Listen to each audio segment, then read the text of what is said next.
These particular ads constitute a campaign that was conceived to get across a message, as exampled by this ad here.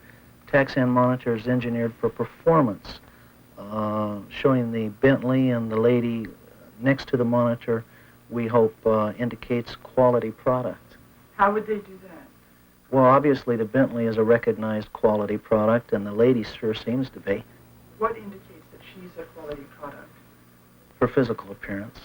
What about it? Seems to be appealing to a lot of potential customers. How? You know, I don't understand your question. How is she appealing? Why did you choose her? I don't know why the company. We got her from an agency. She was chosen from an agency, possibly by the personal preference of the person that chose her. Why? But why her? Why her look as opposed to another look? Advertising in America has always been heavily oriented towards blue-eyed blondes, well-endowed blue-eyed blondes.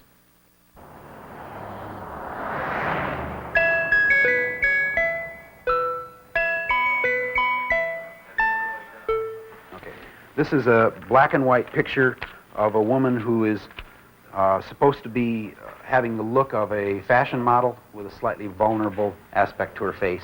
Nothing leering, nothing at all overtly sexy, but obviously meant to be a woman of some beauty and yet slightly vulnerable. If your computer looked more like me, would you give her what she wants?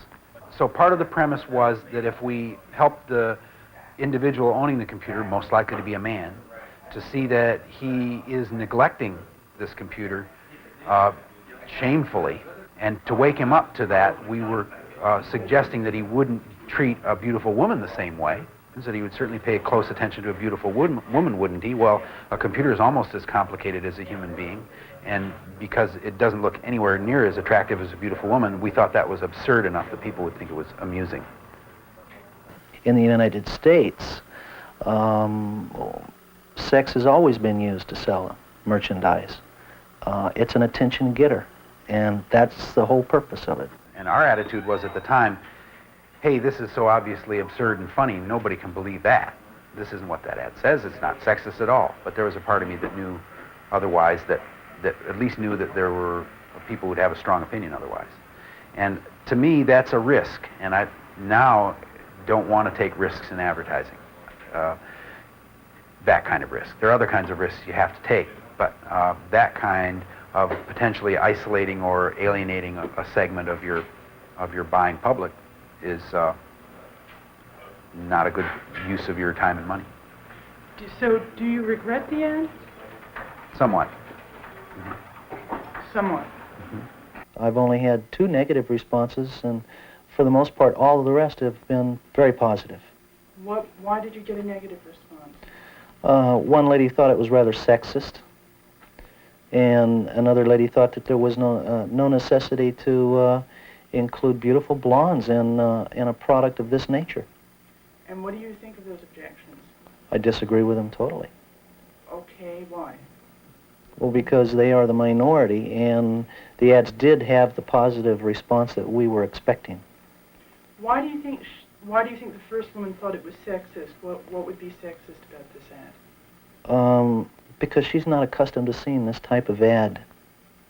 She was a lady that is very deeply involved in the computer industry. She owns several stores, and this is the first time she'd ever seen an ad of this nature. But why sexist? I mean, that's her mentality. What did she mean by that? In the United States, the term sexist means that we're exploiting the woman based on her physical values as opposed to her mental values. Do you think there's any validity in that description of this ad? Not necessarily. Not necessarily? That's a good non-answer, isn't it?